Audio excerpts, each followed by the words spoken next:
Hey, what's going on? Hey, Lefty. Hey, Lefty, what you say? Irish fans, welcome in. This is your official Notre Dame Cincinnati preview right here on the Lucky Lefty podcast. I am Shaun Davis at SD2 Mics, and this dude over here, Malik Zaire, the original Lucky Lefty himself at overtime. Malik, you know what? Hey, bro, a lot of people must be listening in because somehow, some way you end up in Fox Sports articles. Yeah, I know, right? You know, your tweets are going viral. So this week, man, let's get to it once again, man. It's a lot to cover to preview this game. Go right now, support, subscribe, and like. Hit that like button right now on YouTube, the YouTube channel that is Lucky Lefty Podcast. And we're also available on Apple Podcasts as well. You can subscribe to us on Apple Podcasts. On the slant this week, you can catch on our YouTube channel. We talked about the trash talk coming out of the Cincinnati locker room ahead of this game. And it's amazing because in previewing this game, you would have to say, and I think we talked about it on the slant, this is a very important game for the Cincinnati Bearcats, number 8 ranked team in the nation. Luke Fickell, career-defining, program-defining for the Cincinnati Bearcats. It's like it's okay that they walked into the state of Indiana and they defeated the Hoosiers a couple of weeks ago in a game that was like a roller coaster because early on, Indiana definitely had the upper hand. Watching that film,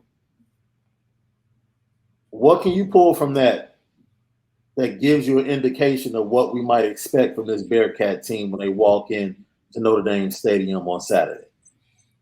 I think the benefit that comes from it is that, or what I'm expecting is just like every week.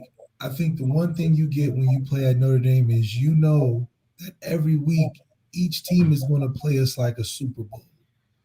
So I don't think that it's going to catch us by surprise if Cincinnati comes out, scores a couple touchdowns early, or comes out and punches us in the mouth early, because every game we have, even the teams that aren't supposed to be that good, play us really well. So I think that's just been what's been ingrained into us. I mean, so far this year, every game that we've played has been must-see TV.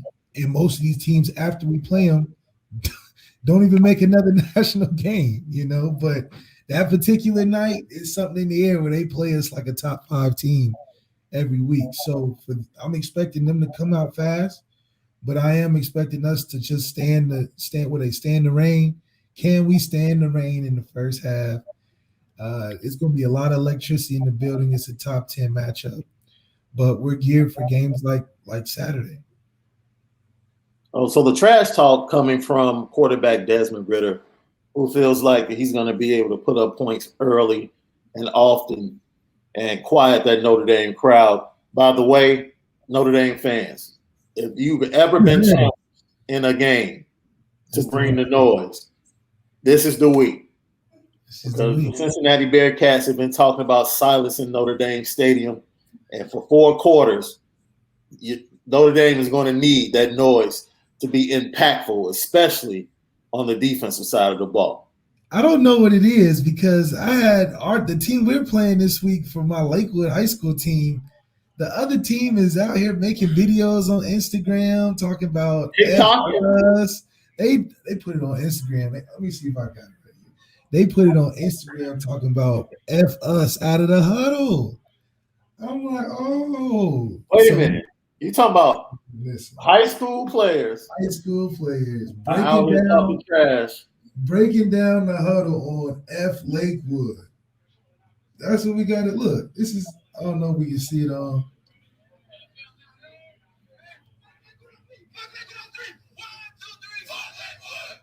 That's real crazy. I don't know if you heard it. So let's start. Go right there. Let's bookmark that right there. We got to bookmark this. Your players,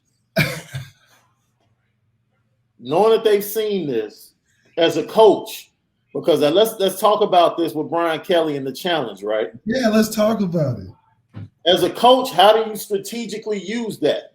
Like, you don't want that to be the focus. You don't really want your team to be emotional about that. You want them to focus on the game plan and the task at hand. So how do you balance using that to motivate your players, but at the same time keeping them focused, but so that that's not the 100% energy they go into the game with?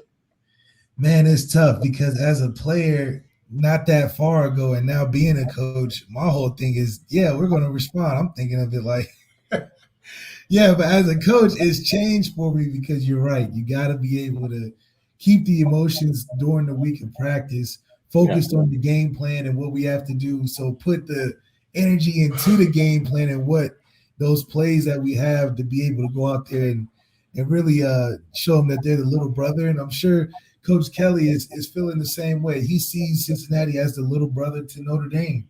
That's why he left. He upgraded. It's like the pretty girl in school. It was like freshman year, he dated the ugliest one. By senior year, he had upgraded to the best one in the school. So Coach Kelly sees the upgrade. You know, we see what we need to do as a team. And any team that's that desperate to talk. I mean, good grief, Desmond Ridder desperate to talk. The other team that we're playing is desperate to talk. It just shows that their mind is on everything else but the game. So the one who can execute the most is going to come out on top, and that's what we try to focus on. That's why you never commit to the first one you see, whether it's high school or college. Like, when you step onto a college campus, the first beauty you see, I understand how you feel. You're like, oh my God, she's the most amazing, most beautiful girl I've ever seen in my life. But you have yet to see the full stop. You have yet slow your roll. Yeah. Slow your roll. Like freshman year, you'll literally go the first semester.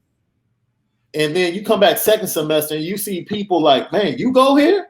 Yeah, like where was you at? I was head up Susie butt. You know? Right.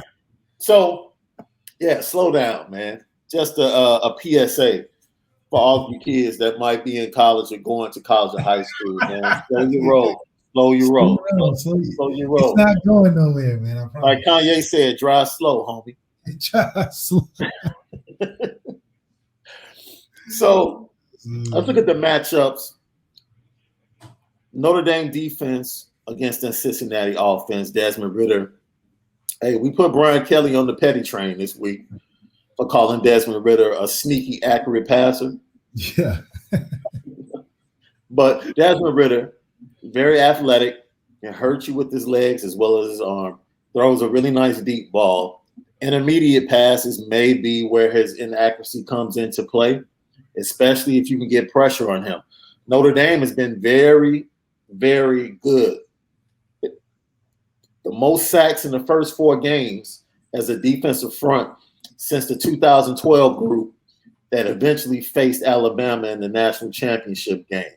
So the defense, and it's amazing because Clark Lee, Marcus Freeman's predecessor as defensive coordinator, now the head coach at Vanderbilt, it seems like he put the players in position to work as a unit, but not to be aggressive and to be as disruptive as Marcus Freeman is asking his players.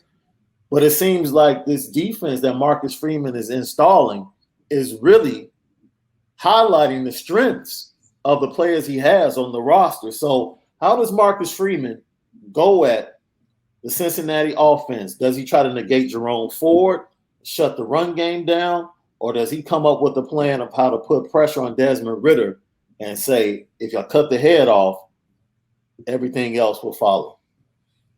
I think it's interesting because he's been there. So his understanding of the team is probably different than what you would get on a normal game week. He probably has a lot more inside information on the strengths and weaknesses of the offense. So in particular for this week, I think it's just a huge advantage that he was the defensive coordinator. It wasn't like he was a safeties coach or defense. So he was the guy running the show. So if anybody knows that their offense the best, he probably will. So I'm sure he'll have a different answer to anybody that analyzes this game. But from my perspective and what I believe he should do is definitely be able to put pressure on the quarterback. I mean, the quarterback asked for it, so this is the game you give it to him. Let the defense just continue to be a production of pressure. That's what he's been able to execute well for guys like J.D. Bertrand and Isaiah Fowski, and even letting the production of pressure and let the Angels in the outfield with Kyle Hamilton and Cam Hart kind of catch those one-on-ones deep down the field. So I like what they're doing. I think if anything, it's going to be more aggressive of a challenge for Marcus Freeman to ask his guys to fly around.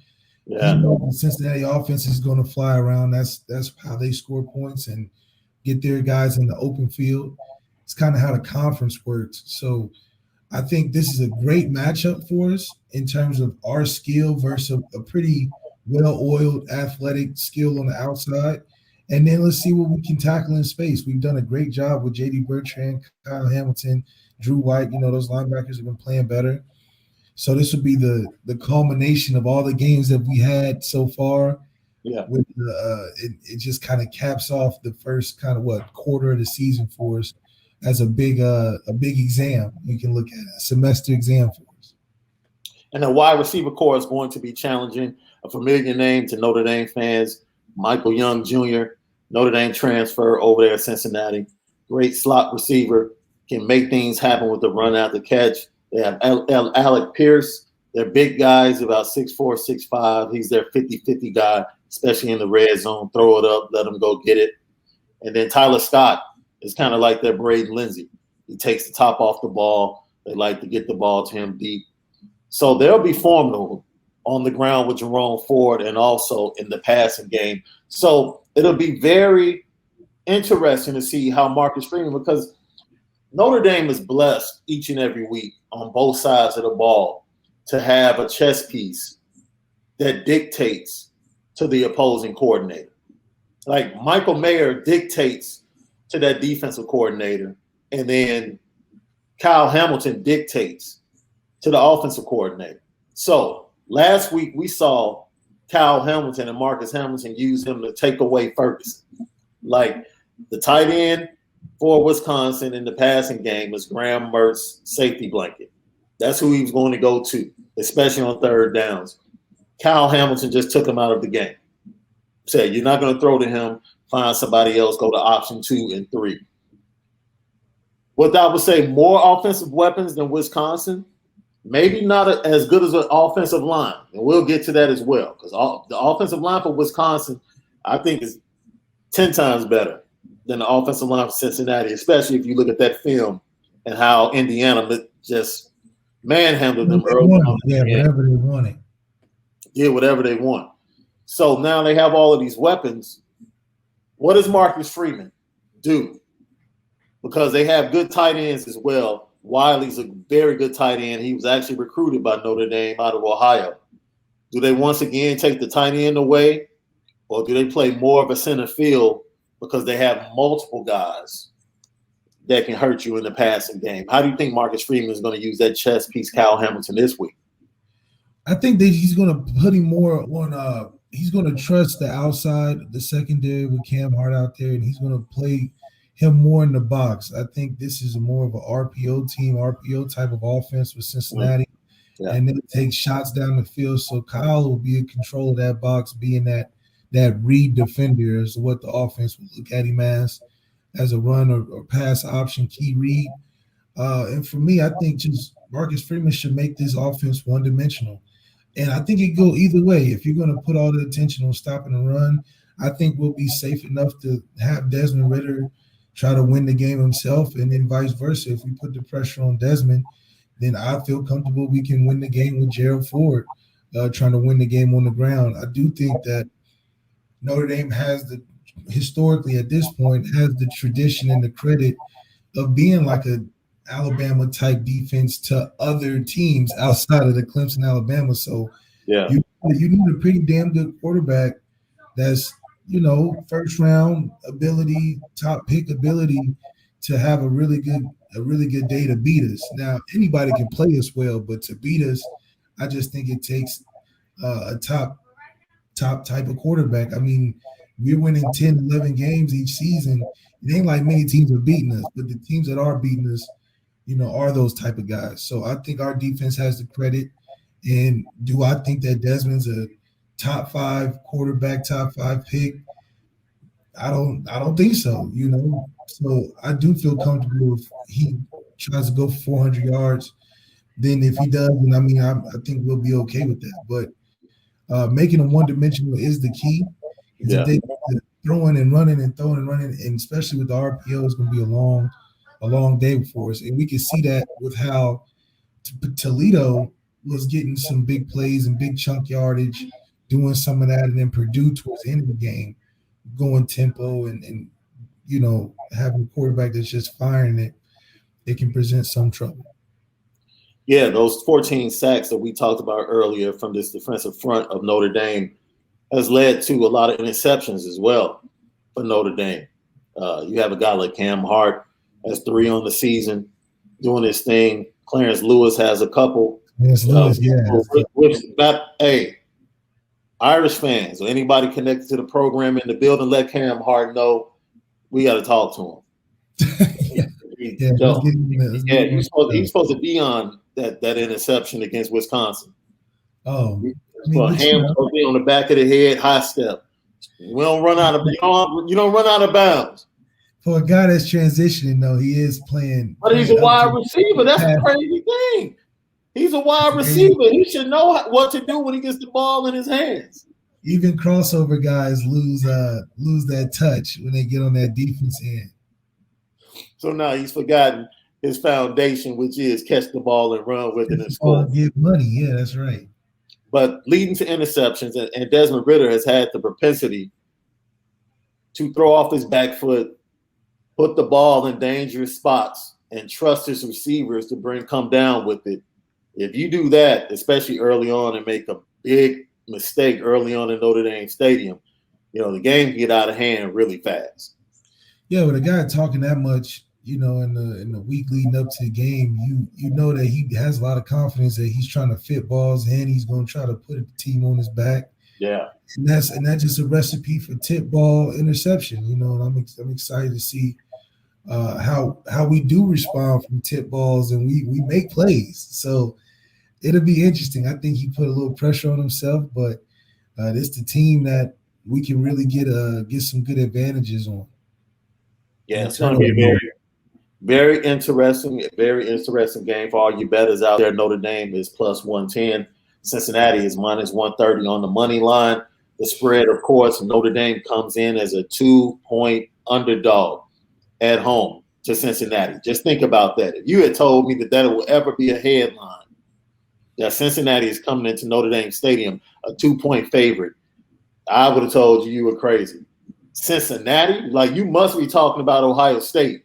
There's no way Cincinnati is coming into Notre Dame Stadium a 2-point favorite, but that seems to be the case. And the over-under for this game is 50.5. Notre Dame has hit the over in 3 of the 4 games. And, of course, Cincinnati is averaging over 40 points, but the Notre Dame defense is giving up 19.7 less points per game, and that's including a somewhat shaky appearance or shaky output down there in Florida State, where they allowed the Seminoles to score over 30 points. So if you take that game away and you look at the sample size of what Notre Dame defensively has done since that Florida State game, was the first time on the field trying to play that Marcus Freeman defense, this defense has been really good, and some could say dominant.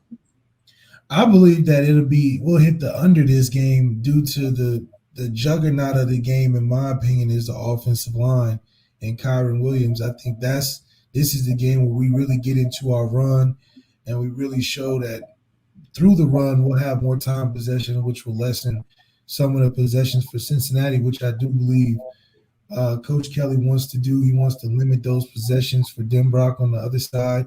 Yeah, who Denbrock has an advantage in the sense that he also knows Marcus Freeman and he knows Coach Kelly especially. So if it comes down to a situational game where Cincinnati's offense is going in for the win, I think that's a situation Coach Kelly doesn't want.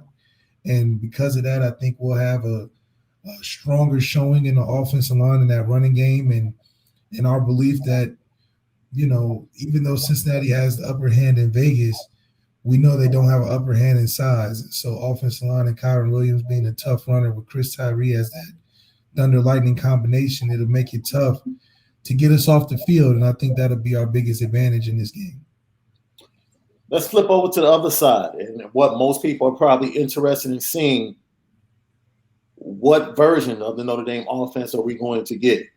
Are we going to get the version that showed up against Florida State, or are we going to get the version that struggled at times against Wisconsin and Purdue and Toledo? Game plan last week, because of that great Wisconsin front seven, stout, fast, top 3 annually, come out, spread them out, throw the ball. As we said before, along the fronts, I believe the defensive front for Cincinnati is a little bit better than the offensive line. They can rush the passer a little bit. The structure of the defense is very similar to what Notre Dame sees in practice and has seen all summer, because Marcus Freeman was the designer of the defense. So they're small, they're quick, they're fast, and the linebackers and the safeties are very active. They have really good defensive backs. They love to play man-to-man. So Tommy Reed's knowing all of this. Do you come out? And I think you kind of, gave a hint of where you might go with this. Do you come out with the same game plan, saying we're going to throw the ball 40 to 50 times? Or do you say to yourself, hey, they're smaller than us. This is the game that the Notre Dame offensive line shows that is here and it's gotten better. Yeah, this is a game where the fans change their perspective on saying our O-line is terrible and all this stuff, because I do think, one, the O-line hears that, and two, that this is a game of physicality. Them playing man and doing some of the things that our team has seen in practice offensively, I do think it will present some problems for us because we're not great yet against man defenses. Purdue did a lot of third down man, bring pressure, and we wasn't able to be successful and got lucky on some of those plays. So Cincinnati is going to see that and do the same thing, play man and bring some pressure. But because they are smaller, this isn't a Wisconsin-sized team. This is where we become physical and get back to our traditional O-line, being physical and tough, outside zone, inside zone, and then Kyron being the back that he's best at being, which is last year's getting behind those guys and moving the chains. So this is where the narrative of the offensive line changes, and it's going to be because of the physical run and time of possession that will eat up trying to keep the other team's offense off the field. Man, so this is the game. Basically, what you're saying is you're going into settings, player settings in the NCAA version of this game, and you're picking up throwing power for Jack Cohn or Drew Pine up to about 5 points, because man-to-man, Braden Lindsey, no one has been able to run with him yet. No. So I don't think we should. And he's going to get opportunities against Cincinnati once again. He's going to get opportunities. And take the top off. So, yeah, I wish we could go inside, and just pump up the arm strength of our quarterbacks. They feel good. They feel, I think this is where it'll fit in with recruiting bigger receivers. Probably have guys that we've had, is because they feel more comfortable throwing it up. Yeah. You're right. Like Kevin Austin's getting all type of targets, but you see how far the ball travels. It's not very far. He ain't throwing those 60 bombs or nothing like that. It's more, these 6'5", 6'4", just give him a chance. So, hopefully they redesign a little bit, get Braden Lindsey crossing the field a little bit more, maybe some drag routes or some screens, kind of how they do with Avery Davis, until we can get that guy that can push it down the field. By the way, that 60 bomb you threw to Will Fuller in Texas versus Texas, that was the prettiest ball. That was the prettiest ball you ever threw in your life. Yeah, we won't see that for a while, but that's top two passes. Yeah, that was the prettiest. That was one of the prettiest balls I think you ever threw in your career, bro. That was a pretty ball. Look, I know I'm your boy. I'm your co-host right now. I fanned out a couple of times on YouTube watching that pass. I got to admit it. That's right. And to this day, I don't think anybody's hit Will in stride like that. So let's look at this Kyron Williams. This is my biggest issue. And I want to go back to the Wisconsin game just a little bit. And I don't want to challenge Tommy Rees, but I think Tommy Rees is doing Kyron Williams a disservice because of the type of running back he is. Kyron is a very patient runner that wants to anticipate, see the crack, put his foot in the ground, and then go. And he ran a lot of pistol, straight ahead runs with Kyron against Wisconsin. And I thought, man, as stout as this defensive line is, why are you running straight ahead? Like, make them move left and right and give Kyron an opportunity to find a crack with his patience and get up the field. And I would like to see a little bit more zone blocking, stretch plays with Kyron, giving him the option to either get outside of the defensive end and beat the linebackers, or, get a linebacker an opportunity to over pursue and cut backside. I think that's the type of thing we need to do in the run game. And that alleviates the pressure off the offensive line as well when you start zone blocking, because they don't have to worry about pushing and getting the man in front of them a yard or 2 yards off the ball. It's like, yo, we're moving this way. I block the guy that's in my zone, and then I try to get up to the next level. What are your thoughts about that as the quarterback? And then it's just really dangerous to run RPOs, run a pistol at 3 yards, and then the quarterback is still in the same spot. Like, we have to find ways to help the offensive line and then, not give the defense the same look as far as the quarterback, where they can just know that the quarterback is going to be on that spot every play. Yeah, man, it's just the style of quarterbacks that you got that affect the run game. When you with Tyler Buckner, for instance, when he's in there, the run game looks a lot more seamless. The offensive line looks like they're blocking a little bit better. You're seeing guys squirt out for more yards. You see Tyler Buckner running for his life back there, but he's making plays. So when the defense has more to worry about, the holes get bigger. And for Kyron last year, you got Ian Book making plays. You got the offensive line being dominant. Those holes were bigger for him. And so you got to find better matchups and better styles for Kyron to be able to do what he does best. And that means different looks. If you're going into a pistol formation, heavy 2 tight end type of set, where you're, obvious run, with an offensive line that's not there yet, it'll be harder for them to create those holes knowing this run. When Chris Tyree gets in there, it looks like it's kind of like the Zeke and Tony Pollard effect. Tony Pollard just looks more electric when he's in there because they're doing different runs for him, where the defense isn't thinking like, oh, we just got to gear down and anchor down. Well, Chris Tyree might mess around, catch a flat. He do different things. But when Kyron goes in there and they're pistol formation and Michael Mayer's in with his hand in the dirt, teams are gearing down to look for that run. So I think because Kyron's more on the front end of the offense, like, this is the guy we got to worry about.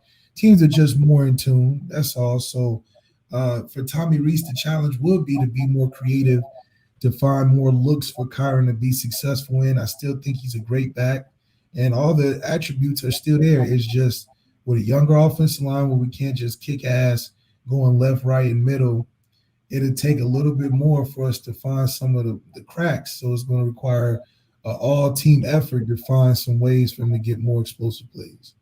And we're going to continue to reiterate. Yeah, like how they squeezed him out against Purdue on 4th down and 1-on-1. So those are the type of things. One second.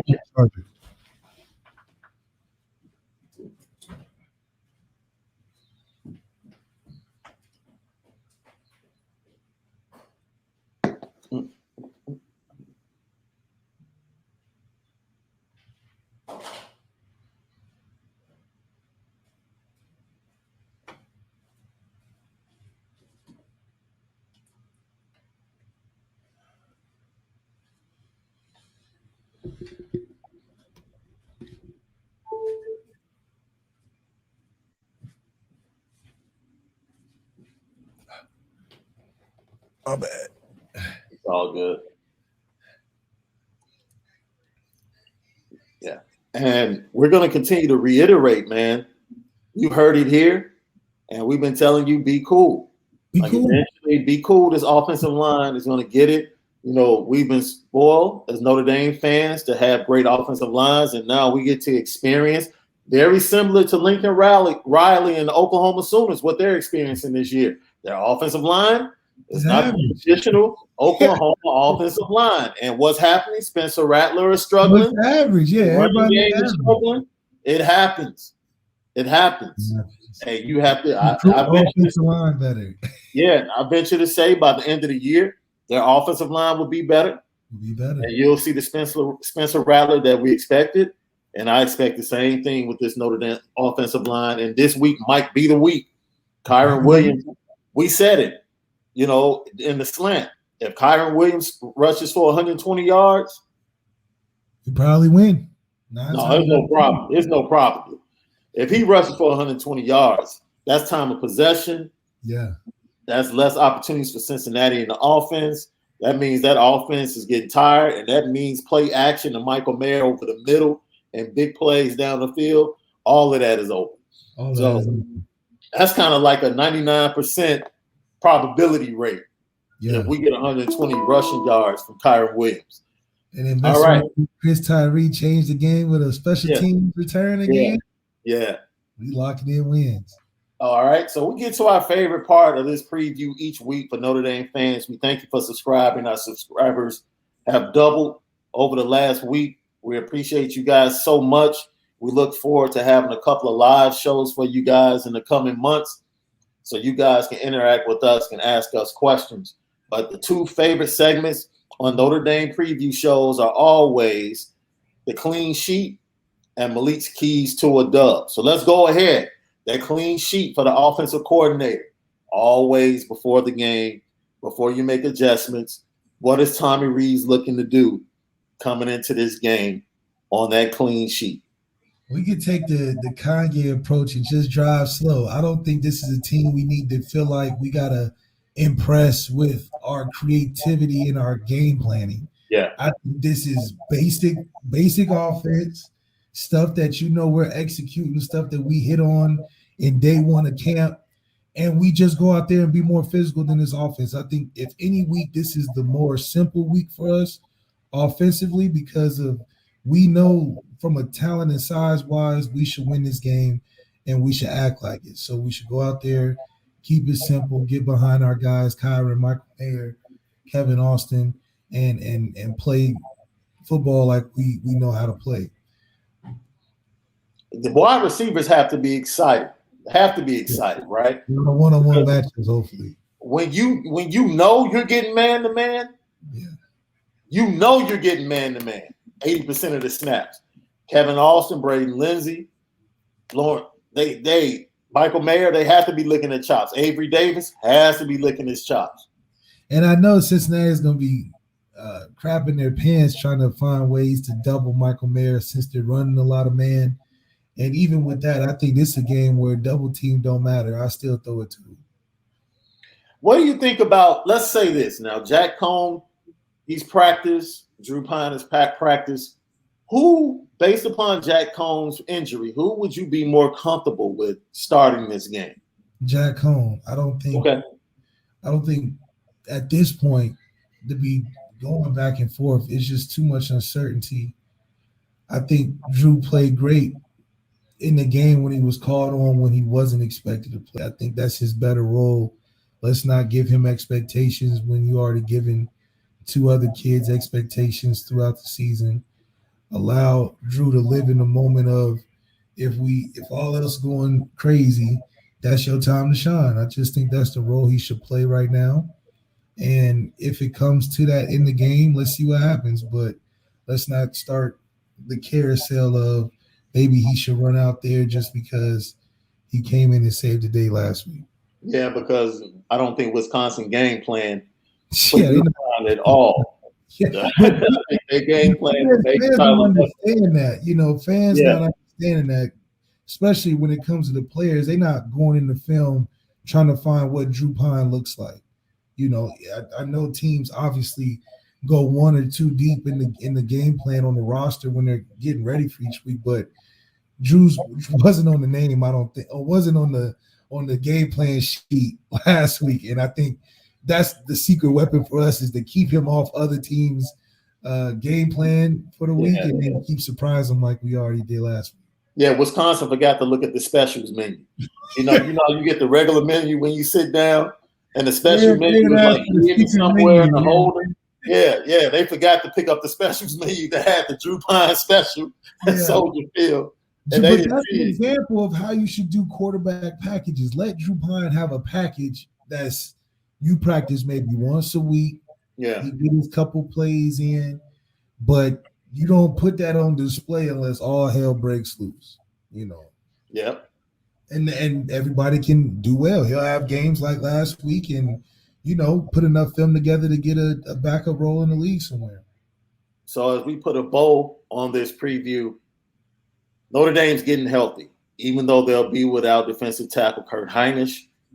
That might bode well, because the smaller defensive tackles are better at pass rushing, pushing the pocket back into the face of Desmond Ridder. That definitely should be a positive on Saturday if they continue that to improve upon the 14 sacks in 4 games that they already have. We talked about the offense and how they need to take their time, drive slow, keep Cincinnati's offense off the field, punish them. You are the bigger team. You are the more talented team. Act like it. And on the defensive side of the ball, keep doing what you're doing. Continue to be dominant. Make plays. I would actually too include make the other team desperate. Let's see if we can push them behind the sticks and make their offense play desperate. Make Desmond feel like he's got to go win the game because they can't run it, or they're playing behind, or whatever the case is. If we can make them play desperate offensively, we'll see some more turnovers as well. Yeah, being down 10 at Indiana is totally different than being down 10 at Notre Dame. Yeah. That's totally different. All right. Playing keep away, but yeah, you're right. This is everybody's favorite segment. You got you ready? I'm ready. It's Malik's keys to a dub. And this, in the future, this is where I'll say presented by or brought to you by, because that sponsor is coming. It's coming. Sponsor. You know what I'm saying? Watch it now. They just want to see what the numbers do this week. Right. So if you're watching now, you want to sponsor Malik's Keys to a Dub, the favorite segment, the most watched segment on the YouTube channel. That's right. Yeah, hit us up right there at Lucky Lefty Pod. Hit us up, inboxes, get in the DMs. Hey, we'll love for you to sponsor Malik's Keys to a Dub. So the number 7 ranked Cincinnati Bearcats come into South Bend. A lot of trash talking, a lot of connections on both sides. Brian Kelly, 34-6 in his seasons at Cincinnati, went to a Sugar Bowl, went to an Orange Bowl. You have Luke Fickell, Marcus Freeman, both went to Ohio State. Marcus Freeman was his defensive coordinator, now defensive coordinator in Notre Dame. Offensive coordinator Mike Denbrock was the offensive coordinator, your offensive coordinator at Notre Dame at one time. Michael Young, transfer from Notre Dame, big-time wide receiver for Cincinnati. Tons of connections. The game will have a lot of emotions. What are your keys to a dub on Saturday? Man, keys to the dub, it starts with the offense. It's big brother versus little brother type of football, and it's going to have to be us being physical and running the ball. Let's go out there, get time of possession, establish and change the narrative of the offensive line from being not as a hold up, but they're going to hold up this game and be spectacular. So let Kyron and that offensive line control the game and be big brother to our little brother. Second key to the game, make the offense play desperate. Get them behind the chains. Let them play from a 2nd and 15, a 3rd and 12 position, and we'll guarantee more turnovers. Let that pressure get on Desmond. He's been talking a lot. Let him feel the pressure of what it's like playing at Notre Dame Stadium, saying it's not going to get loud. And last but not least, can we stand the rain? They're going to punch us in the mouth and give us their best shot in that first half. If we can come out of that first half, with something less than being down 3 or up more than 10, I think we'll be in a good spot. But can we stand the rain in that first punch they're going to give us? If we can do that, we'll be able to last to the second and through the game. Yeah, I think I have this game right now. A couple of publications, they have me down 34-24 Notre Dame. Mm-hmm. Yeah, I think Notre Dame puts up 30 points, and I think, Cincinnati's used to putting up 40. Nah, I don't. They haven't seen a defense. They haven't seen a defense like Notre Dame, and they got big time special teams. They do. Big time special teams, but special teams gave them 2 great punt returns to come back in the Indiana game and a kickoff return for a touchdown. That's right, and I'm definitely giving that some heed because special teams makes a huge difference in the game. But however, I do think that we have the right stuff and heading in the right direction each week to come out with this victory. I'm personally giving it. I think Cincinnati can squeeze out 24 points, but I'm definitely putting us in the 30 to 35. Yeah, 30 to 35 range. I'll go 35 and say that we capitalize in the second half and like we did last week and get some offensive touchdowns instead of defensive pick sixes.